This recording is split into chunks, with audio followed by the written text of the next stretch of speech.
Buildup అవ్వాలి. మన ఇంట్లో కుండ గతి లేదు, నీ ఫ్రిడ్జ్ ఎక్కడి నుంచి వచ్చినాయి? అది ఓకే, ఒకవేళ పెళ్లి కొడుకు కూల్ డ్రింక్ వద్దు కొబ్బరి బొండం అన్నాడు అనుకో, అప్పుడేం చేస్తావు? కొబ్బరి బొండం అంటే ఎదురుగా కొబ్బరి చెట్టు ఉందిగా, ఎక్కేసి తీసుకొచ్చేస్తా.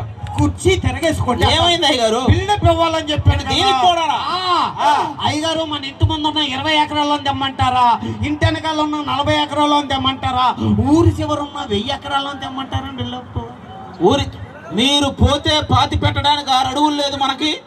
ఇన్ని ఎకరాలు ఎక్కడి నుంచి వస్తాయి? ఓకే, అర్థమైంది చెప్పాను, అర్థమైంది. సరే పెళ్లి కొడుకు వచ్చేస్తున్నాడు, పెళ్లి కొడుకు వచ్చేస్తున్నాడు, ఫోన్ మాట్లాడుతూ వచ్చేస్తున్నాడు. పెళ్లి కొడుకు ఫోన్ ఎట్టండి కూర్చోండి. పెళ్లి కొడుకు ఏనేనండి? పెళ్లి కొడుకు అక్క అండి. నేను ఎవరు? పెళ్లి కొడుకు అక్క అండి. అక్క చక్కలా ఉంది అక్క. ఊరుకారా బాబు, పెళ్లి చెయ్యాలి ఇప్పుడు. సరే సరే, ఏమండి ఎవరైనా?